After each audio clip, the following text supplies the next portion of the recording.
Good evening, everyone. I hope you guys all had a fantastic day. I know you've heard this quite a few times, but delegate attendees, please do not forget to complete your feedback form. Hi, everyone. I think we're having some technical difficulties. This one. Is it working? I can only. Yeah, I'm sorry. We'll be right back. Okay. Now I can go? Okay. All right, guys, take two. Woo. Good evening, everyone, and I hope you guys all had a fantastic first day. I know you've heard this. Oh, thank you. Yeah, let's applaud.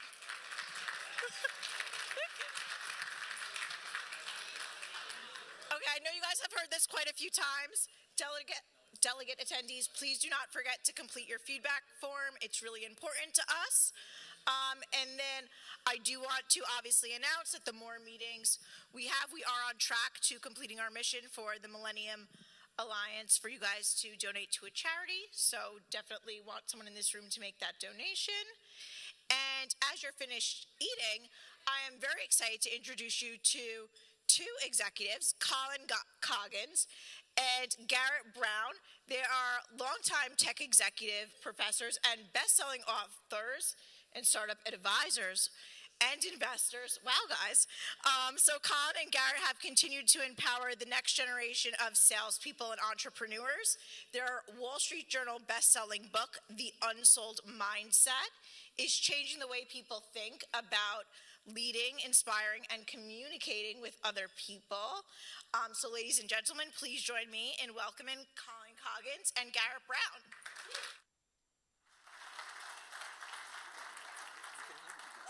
Thank you. What's going on, everybody? Thanks for letting us crash dinner. How's everyone doing? Yeah. We have been excited about this one for a long time because when we realized that we were going to be speaking to a group that voluntarily came to the French Quarter on Fat Tuesday, we knew we were going to be with our people. How's it going, Colin? I'm good. Last time we had an audience that was drinking while we were talking, you were really funny. It's the first time. So keep it up. We're really excited to be here. Garrett's right. We love being in a room with our people. A lot of the times, we will be asked to come and be a keynote speaker to a room full of knowers. And the powers that be ask us to show up and see if we can transform the room from a group of knowers to a group of learners. And it's really rare that sometimes we can walk into a room and just know without a shadow of a doubt they're already bona fide learners. And so that's really exciting for us to be here because we know that everyone has access to the same content. Everyone has access to the same books, the same podcasts, the same trainings, the same keynotes, and yet in any given room, 20% are figuring it out and the other 80% are trying to figure it out. And we think the reason that is because how people consume information as a learner or as a knower.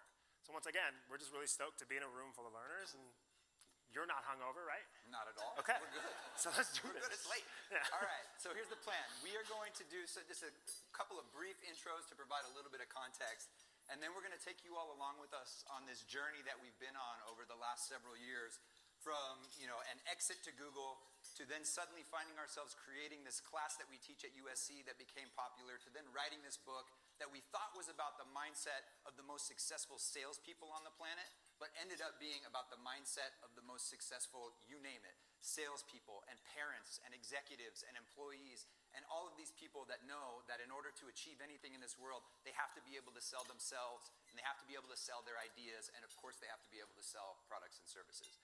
If then I can quiet my partner down, because you'll see once he gets on a roll, he gets on a roll. If I can quiet him down long enough, we'll leave some time for Q&A.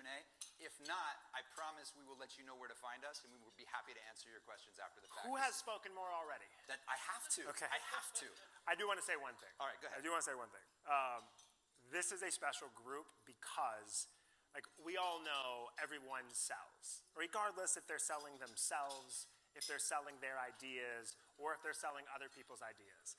But a room like this is the almost bridge between sales professionals and professionals that sell. And that is really special because we don't get that opportunity a lot. So some of the stuff that we're going to talk about, I think is going to resonate just because of who you are. And that's really exciting for me. Now that I see that clock just Let's ticking go. way too fast. All right, let's go. Really quick introduction. I don't think I need to go too much into my background. Started my career as a lawyer, hated that, but luckily found sales through the startups and the companies that I was representing as a lawyer.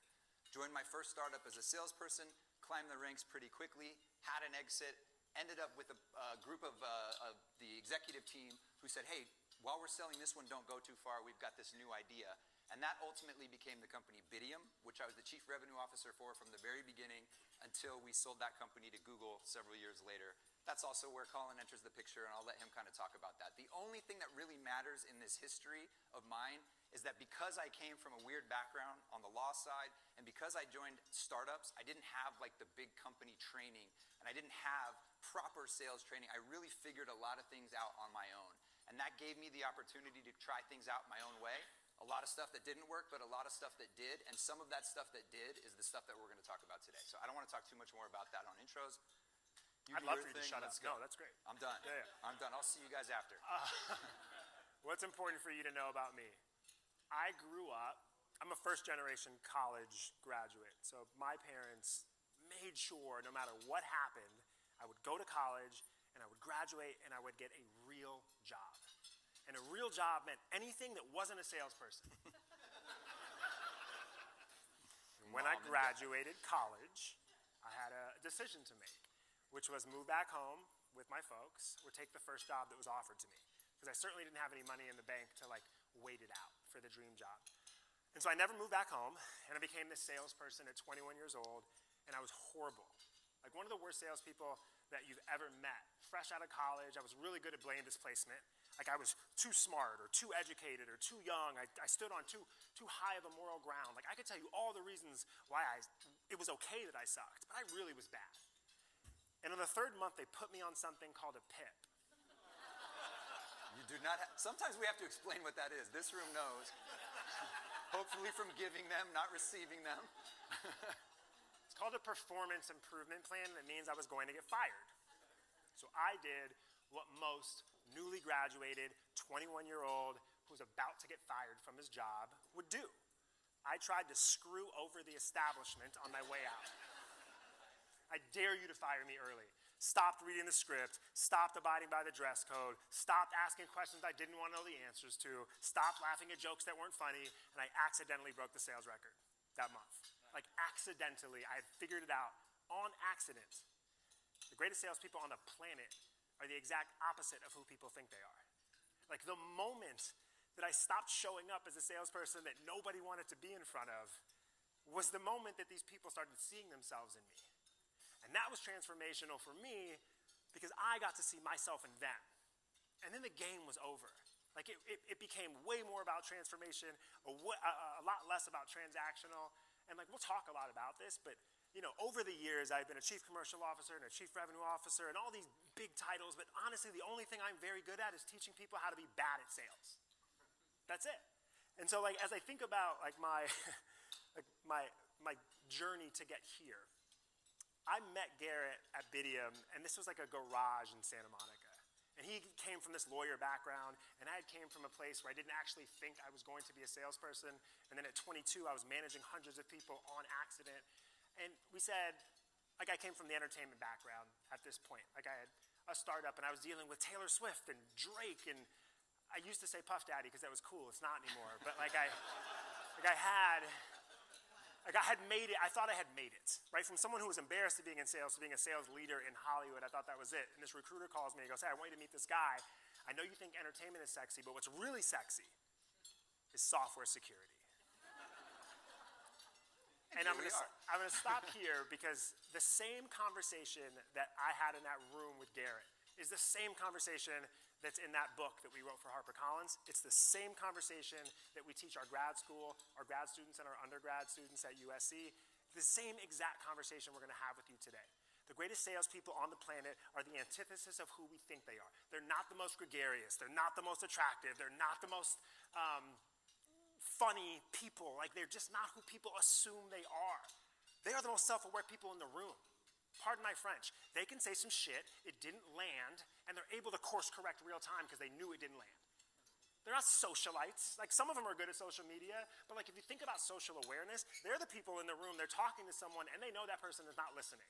They know that person is waiting to speak, and they can shift in real time.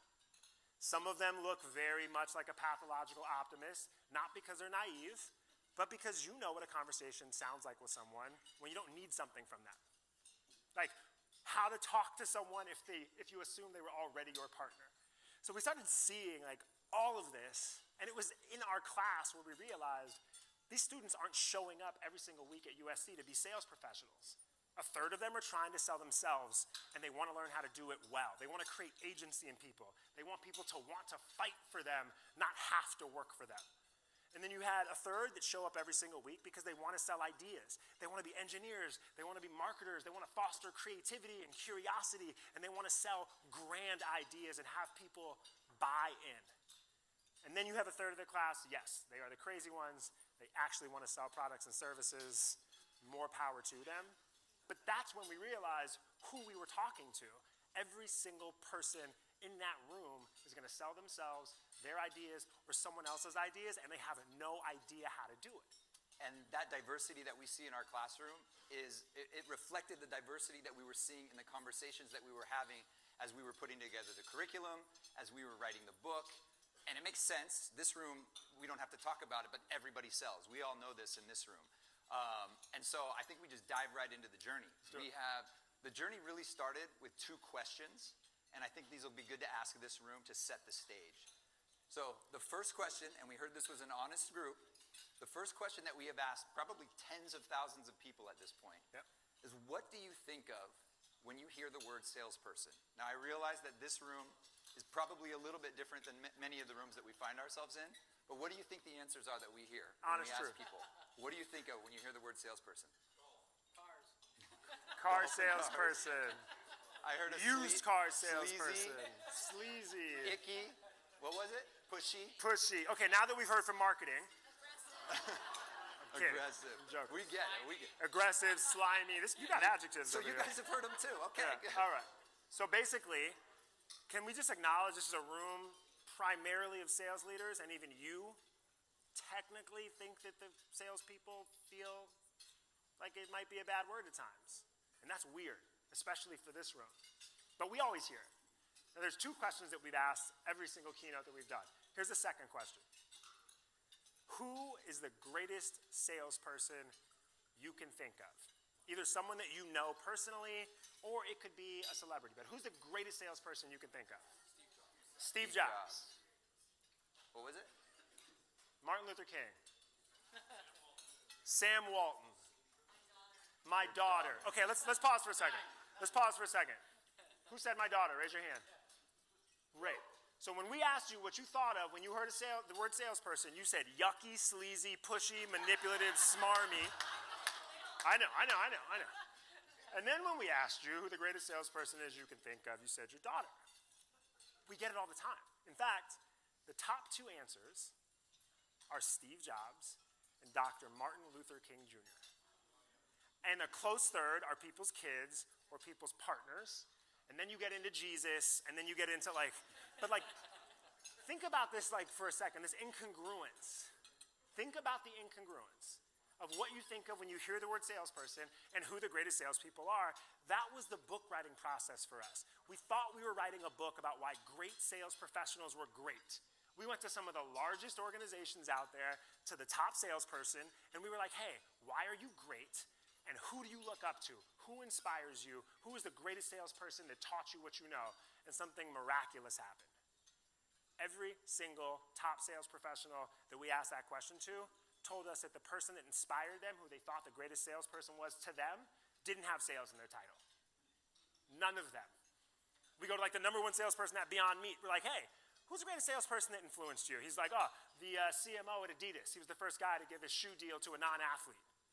And we go to him, we're like, why is everyone telling us that you are the greatest salesperson on the planet? And he's like, I don't know, but I'll tell you who the greatest salesperson is. You should talk to Jeff Aroff. He was the head of creative at Warner Brothers, and he founded Rock the Vote. We're like, that doesn't sound like a salesperson, right? And he goes, no, this guy sold an entire generation on unplugging. He was the first music video person to create MTV. Like he was Madonna, Lenny Kravitz, and then he founded Rock the Vote. And he sold that entire generation on plugging back in. And anyways, this journey took us to so many different places, and what we found, once again, the greatest sellers on the planet didn't look like who people thought they did. The craziest thing about all these conversations that we were having was that all of these people, salespeople, artists, bartenders, didn't matter. They all sounded exactly the same.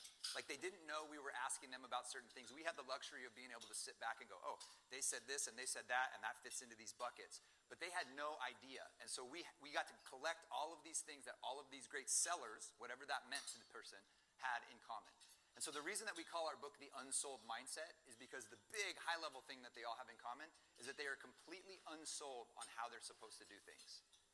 They're unsold on what a salesperson is supposed to sound like, what their clients expect them to sound like, what they're supposed to do, how they're supposed to dress. You know, we all have these boxes that we think we're supposed to fit into. This is my executive box, and this is what I'm supposed to look and sound this way. This is my parent box, and I'm supposed to look and sound that way. But none of these people cared about that stuff.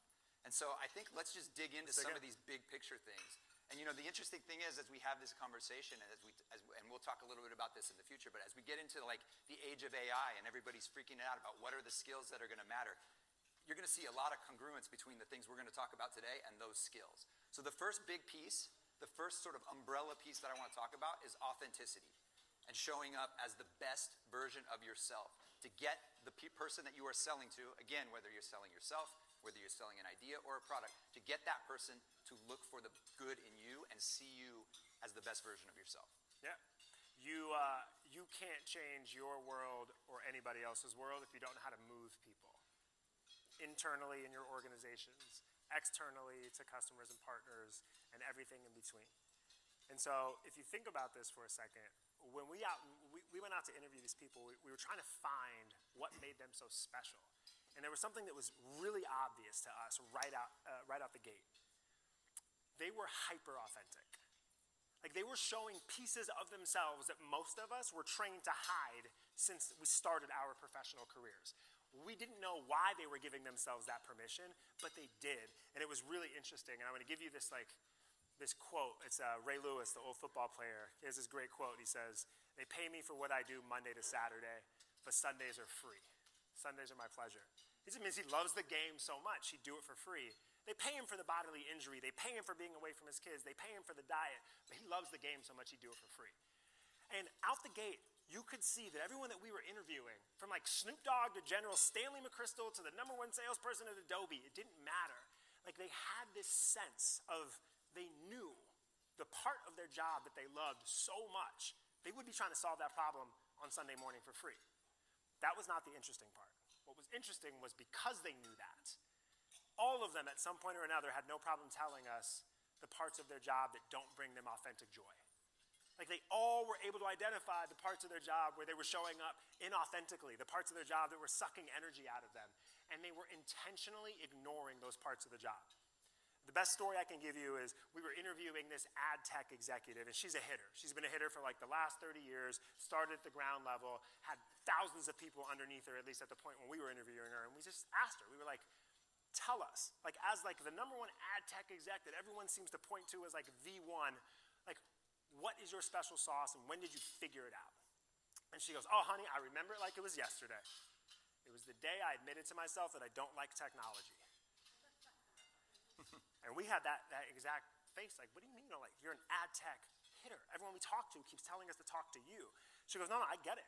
Like early on in my career, I thought my job was to know it all. Until one day I realized nobody wants to be stuck in a room with a know-it-all. It's like, that was shocking to us. And so she starts peeling back the onion a little bit, and she's like, I used to like ask people questions and engage, and the minute they would ask me something about an API configuration, you know, I'd have the words, but not the answers. If they asked one more question, they would find out that I was a fraud. And one day, somebody asked me a question about an API configuration, and I said, I have no idea, but I promise you, I will find someone that does. And she said it was the craziest experience because in that moment, she realized that people were gonna give her more credit for being resourceful and fighting for people and finding answers than they would having the answers at the ready, assuming that everyone that they talked to was the same person. And she was talking about this in terms of selling internally to her people, just as much as she was talking about selling externally. She found that her superpower was being resourceful, and that people loved being on the journey with her, and she was obviously fighting for everything on behalf of her people. So we started calling this intentional ignorance, and we saw it across a whole bunch of the people that we were talking about, or talking to. They would intentionally ignore the parts of their job that they either didn't know a lot about or that they weren't enthusiastic about. Because we all know how different we sound in a conversation about something that absolutely lights us up, that we are just cannot wait to talk to somebody about and teach them about, versus the conversations that we have to have. And so we acknowledge that in every business, there are certain things you absolutely have to know. You can't be intentionally ignorant about everything. There are table stakes, and you got to know certain things, or you're going to look like an idiot. We get it. But beyond that, are there things that you can avoid because you have resources in your organization, because you have clients, because you have resources outside of your organization who can address those things better than you can? I'll give you another example. As Colin mentioned, we had a conversation with General Stanley McChrystal. Some of you may remember him. At one point, he was responsible for the joint forces in Afghanistan, which means that he was at the top of the organization for 48 different countries, tens of thousands of soldiers. When he is selling something, he is selling something that you might not come home from. It is a very important sale. And we were not talking to him about intentional ignorance, but he said, people expect me as a general to walk into a room with my chest puffed out and to have all the answers and to say, you go here and you go there, and I should know every detail about every mission that we're a part of. And he said he never wanted to do that for a couple of reasons. One, if he had to go in and learn every detail about every mission he was a part of, it would take him away from the stuff that he does best. But two, and maybe just as importantly, he knew that there were people in his organization whose entire livelihood was those details of those missions, and he didn't want to strip them of that. And so I think that the big takeaway here is, are there places in your own jobs, in your own roles, where you can stay intentionally ignorant because you have those other resources, so that you don't have to show up and fake it in certain conversations? You can show up for the conversations that you're great at and let other people come and show up for the conversations that they're great at. Yeah, I don't want to get all woo-woo on you, but this is definitely a conversation. He definitely does want to. If you give me permission, I will. But this is a conversation about owning your own dharma, right? Like, if you can own your dharma and let someone else own theirs. Like, I interviewed this woman, and I gave her the Ray Lewis quote, and I asked her, I said, what's your Sunday moment? And she took this big breath. She was like, creating collateral. And I looked like she was crazy. I said, are you talking about PowerPoint presentations? And she took another breath. Yes. Put me in a room by myself. Let me create all the... And I'm sitting there, and for me, like, you got to pay me a boatload of money to do PowerPoint presentations. I can't stand that. So then I asked her the other question. Well, like, what is the company paying you for that, sucks energy out of it, you don't love? Inauthentically, you have to show up. And she goes, these damn meetings. I go, like the one you're in right now? She goes, like the one I'm in with you right now, Colin. Which is crazy, because I would talk to people all day long for free. We couldn't be more opposite. Our Sunday moments couldn't be more opposite. Imagine if every single day I got to wake up and do that, and she got to wake up and do that. So when Garrett talks about your team formation, we have seen some teams that have worked out really well by configuring a way to understand what people's Sunday moments are and what people can be intentionally ignorant to, and match them in synergy. And I know the clock, so I'm going to say this really quickly. Intentional ignorance can be internal. We interviewed this President's Club guy. He was great. Cisco President's Club, Adobe President's Club, Service Titan President's Club. Like, he's just always in the top of the leaderboard. Tell us your process. Like, what do you do? Like, why do people tell us that you sell the unsellable? He goes, I don't have a process, Colin. It's really simple. Like, I get a lead. I don't look at it, right? Like, I just go. I have my little pep talk, and then I pick up the Zoom or go in person or the phone or whatever era I was talking to him in, and I go. And Garrett and I look at each other like he's crazy. You don't look at the firmographic information on the lead. Like, you don't look at the data that the company provides you, that the company paid for, that's supposed to help you sell better. And like, he wasn't this self-aware EQ genius. He just said, hell no. Like, I know the propensity of who's gonna buy in the Southwest versus the Northeast. Like, if I know that they come from the Northeast, I'm gonna show up differently. Genius. Of course he sells the unsellable, because he shows up his authentic self and then gets proven wrong or proven right when he's in the game. And most people don't do that. All right, I'll give you one other small example of intentional ignorance, because I'm going to throw a curveball to this guy. Look at you. When we started doing keynotes years ago, we had slides, because that's what keynote speakers are supposed to do. You have slides and you walk through the slides. And after a few events, we sort of realized that the slides were constraining us. And it was like, there's two of us up here. We have this advantage where we can bounce ideas off of each other and we can change directions depending on what the audience is leaning into. Since we don't have slides, I would like to talk about another woo-woo topic since you were trying to shy away from woo-woo. And I want to talk a little bit about vulnerability. But maybe not in the cheesy way that you all might think of when you hear that word, but I do want to talk about this fact because a lot of these people that we talk to, it takes a certain amount of vulnerability just to let go of the reins and say, you know what, I don't have to know everything about that. I don't have to be the one that talks about that. So I want to talk about vulnerability in some of the weird ways that it manifested itself because I think this audience will appreciate it. And let me give you an example of something that I'm sure will resonate, or at some point you've done it yourself. Throughout the interviewing process, there was one thing that really stuck out to us that everyone was doing that we were really surprised by.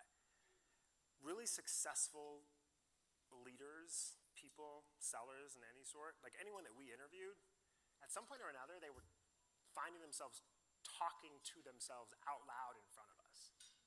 Like it was the weirdest thing ever. Like we were talking to this guy and like we knew he was a great salesperson because everybody told us to talk to him, right? So we were on defense, right? Like we're coming in to this conversation knowing he's a great salesperson. We go, hey, introduce yourself. He goes, sure, my name is Jason. I'm a senior vice president at, and he stops, dead on Zoom. This is during lockdown. And he looks up at his ceiling and he goes, why do you keep doing that, dude?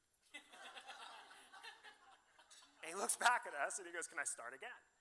I'm like, sure. He's like, I'm Jason, I'm a philanthropist, I'm a father. I mean, we get it, right? He didn't want the title to define him. That's not the point.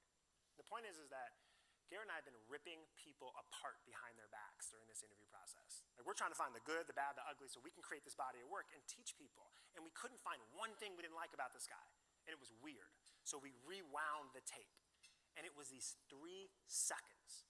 It was this weird micro moment of connection where we knew he was a great salesperson and we damn sure knew during those 3 seconds he was not selling us.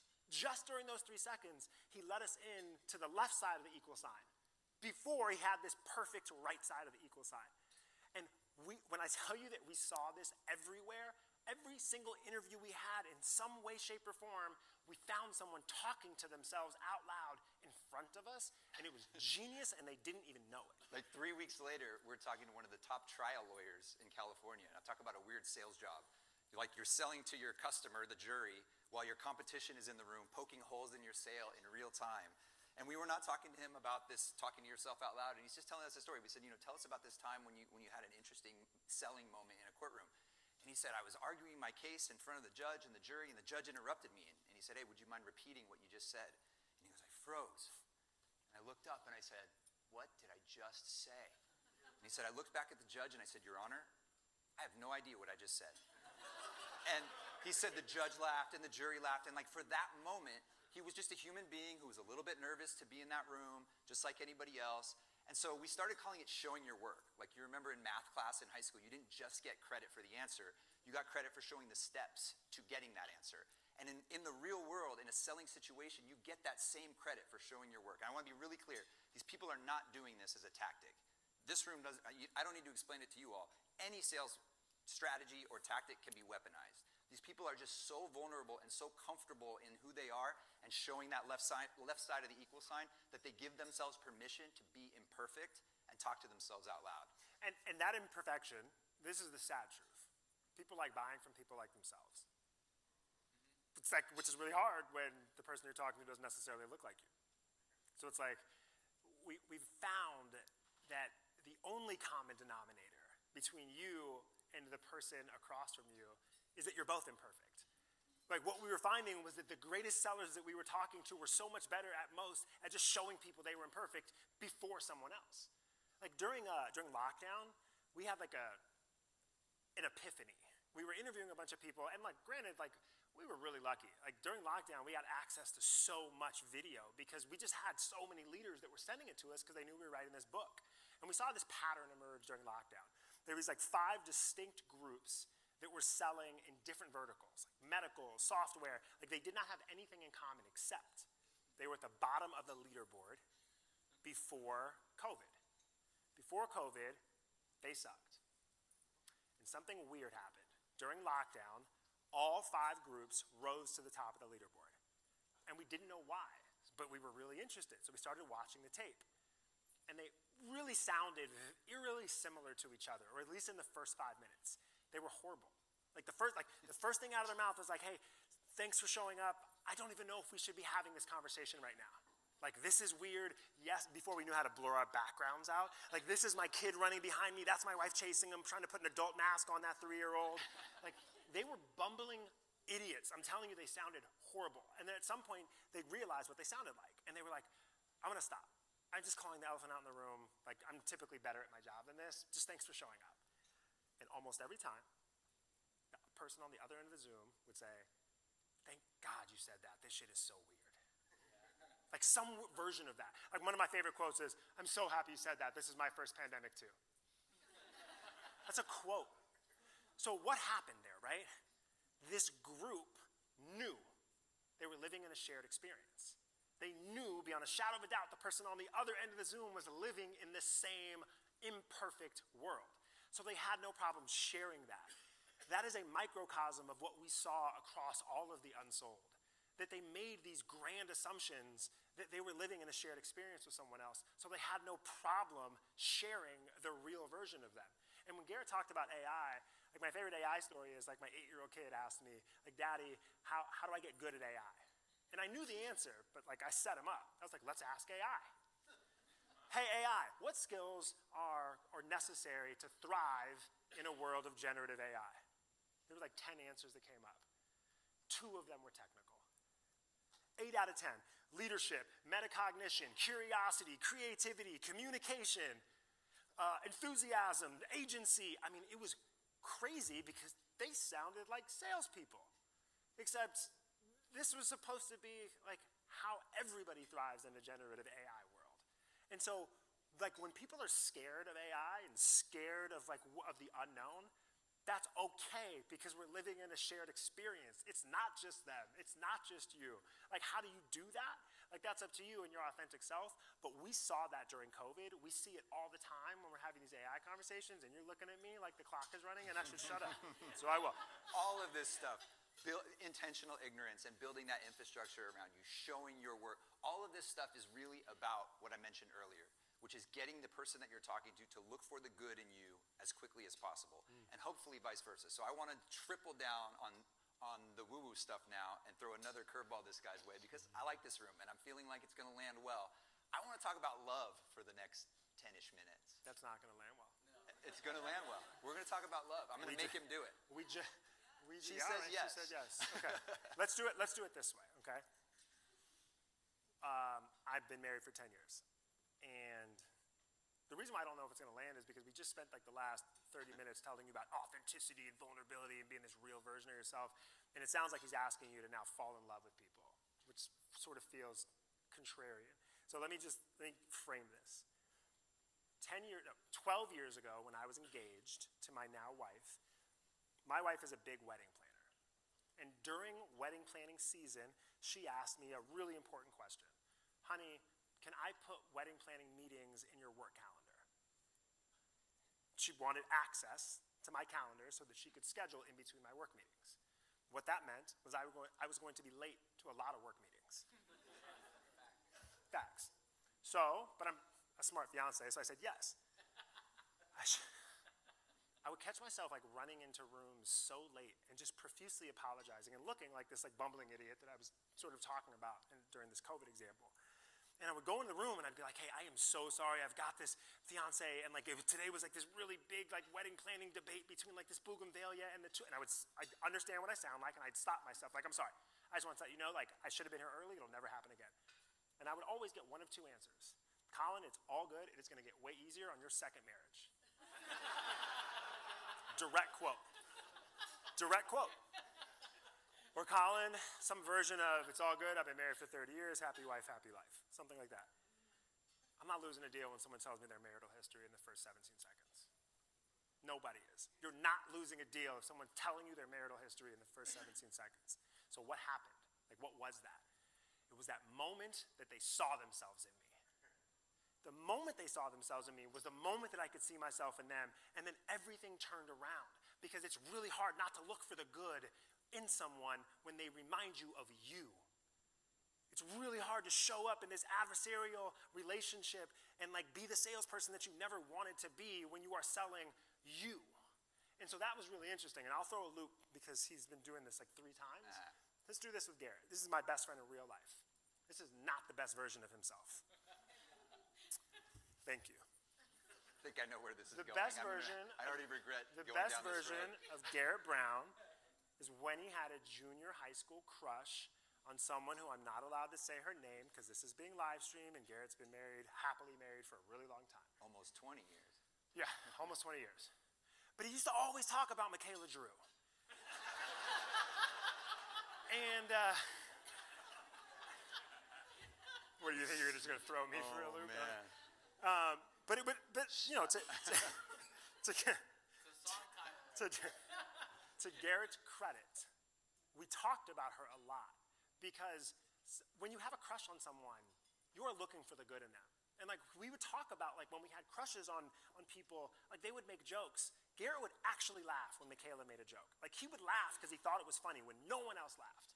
He wasn't laughing to ingratiate himself. He actually thought what she said was funny when no one else did because he was looking for the good in her. Like everyone knows what it feels like when someone is looking for the good in you, looking for reasons to believe in you. That's what every salesperson wants. Every seller, internally, externally, ideas, yourself, you want people to look for reasons to believe in you. And that's what this conversation is about. It's not about falling in love with someone. It is about how can you position yourself to look for the good in the people that you are selling. And that word selling is an empowering word, not a disabling word. And just like intentional ignorance, you all know how different you sound when you're in a conversation with somebody that you are genuinely excited to talk to and genuinely excited to learn more about. And so one way that we teach our students and companies that we do workshops for how to do this is by kind of doing a twist on the old 3x3 exercise. I'm sure some folks in this room teach the 3x3 to their teams, where before the sales meeting, you tell them to go on and do 3 minutes of research and look for 3 things that they can use in the conversation, right? We all know how important research is before a sales call. The reason we don't love that traditional 3x3 is because it's always kind of, the subtext is that you're looking for 3 things that you can leverage against the person. So like if we had done it the traditional way when we were doing software security, you might do that research and see that the company had had a data breach not too long ago, and you could bring that up and use that to kind of steer them towards whatever you were selling. Again, research is important, but we are big on being transformational and not transactional, and it's really hard to be transformational if you're trying to win and you're looking to leverage something. So we encourage people to spend that 3 minutes doing that research, but instead of looking for 3 things to leverage, have your teams look for 3 things that they could love about the person that they're going to have a conversation with. And it might be something as simple as just going on their LinkedIn and seeing that they had a really interesting career path that they want to learn more about. Or it might be that they're involved in a charity that you're also excited about and passionate about. It might just be that you like the outfit they're wearing in their profile picture. It really doesn't matter if it's big or small, but we know for a fact, because we've seen it and we've done it many times, that you show up differently. You ask the questions that nobody else is asking. You listen more intently if you can get into that mindset where you're genuinely excited to talk to the person that you get to talk to. Yeah, and I'm looking at the clock. So if there's like the big takeaway, and we never see you again, the biggest takeaway that we can give you is most people extract value when they're asking questions. Tell me, give me, show me, where, when, how, take. It is what it is. Like I'm talking to a room full of hitters, and I'm talking about you.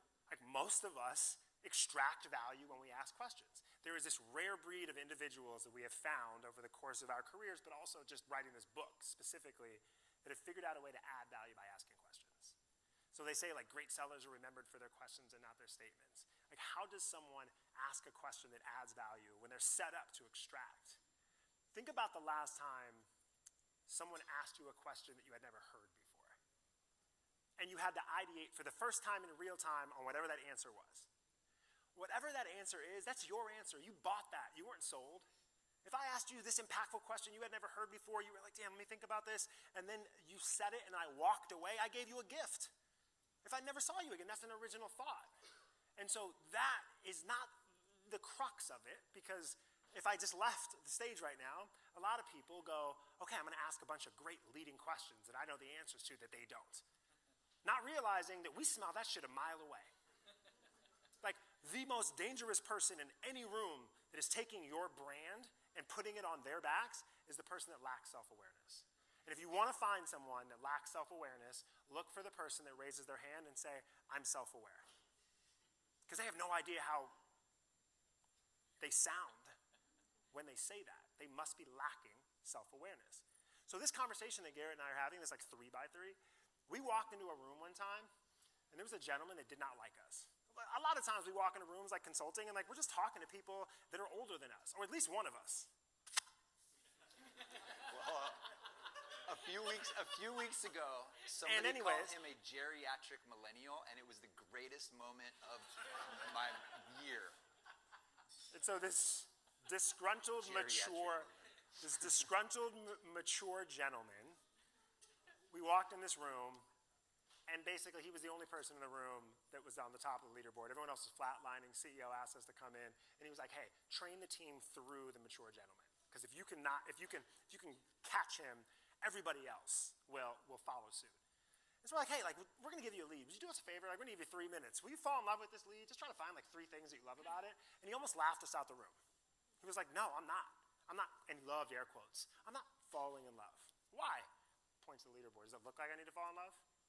Anyways, we go back and forth. Ultimately, I'm like, hey, please. And he goes, it's not even a qualified lead. And I go, great, you don't have to take it. Just do the exercise and we'll give it to a newbie. He goes, fine. Garrett starts the clock, 3 minutes. He opens up his laptop. It's like a scene out of a movie. You got the whole sales scene, half circle behind him. Go. And he's on LinkedIn. About 30 seconds in, you hear it. Huh.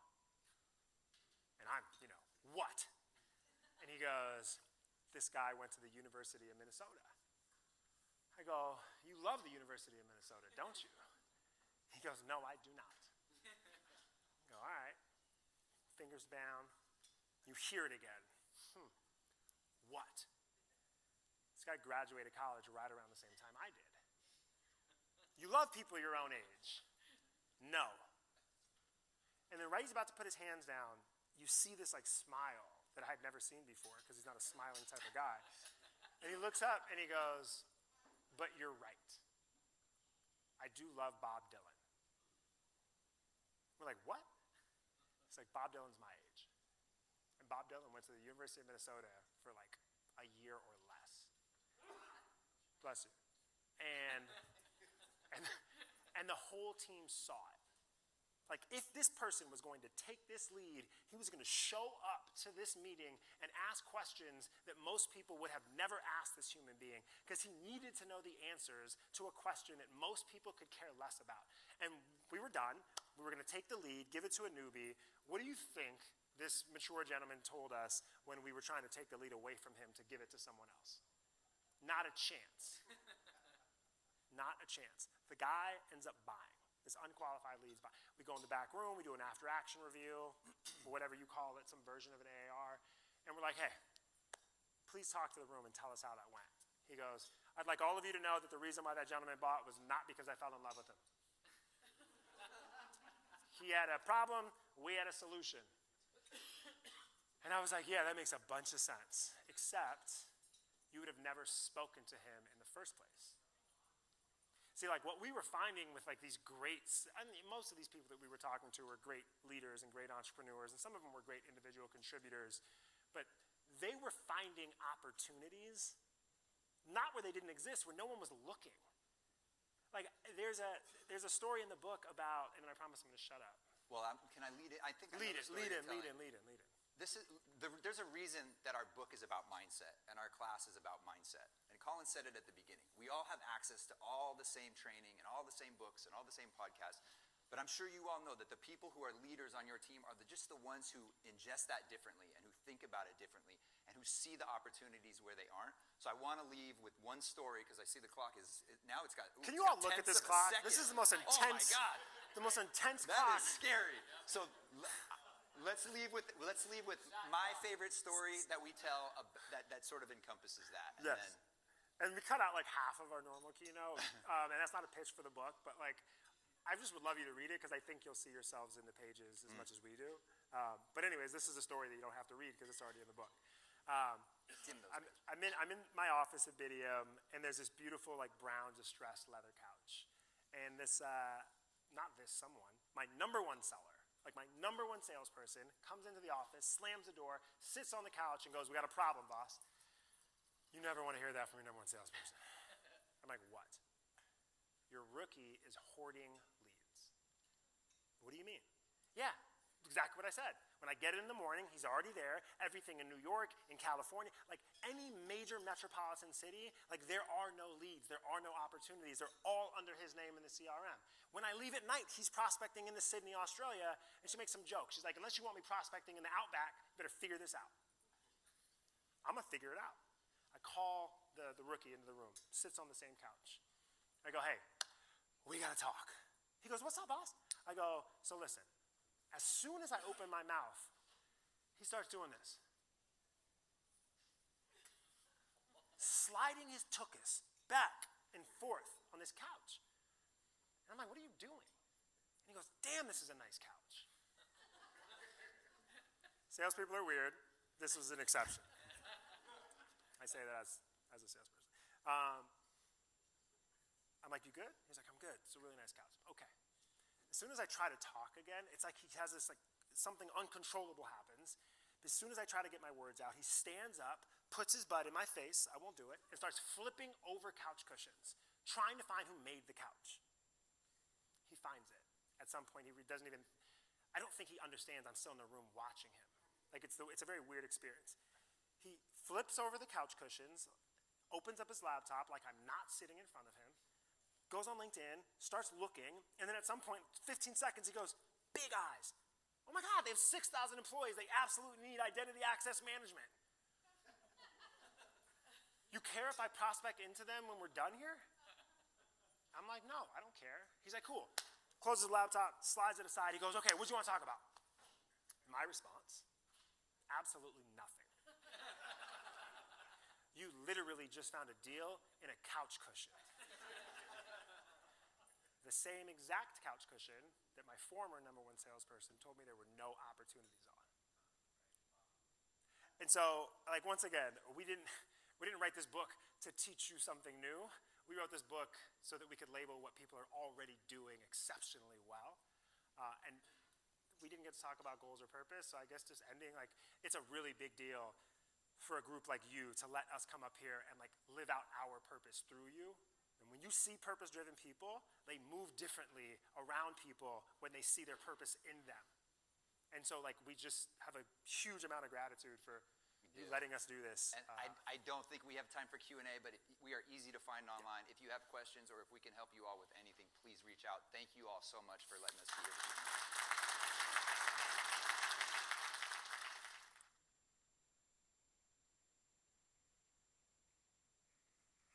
They were great. Let's give it up for them again.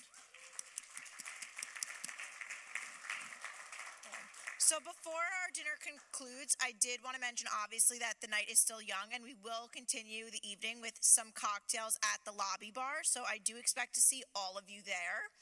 But don't worry, we will have plenty of coffee tomorrow morning. It does start early at 7:30 a.m. I'm sorry.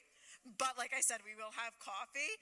I will also ask, if you're not extending your stay, to please bring your luggage down with you, and we'll, like, hold it for you here.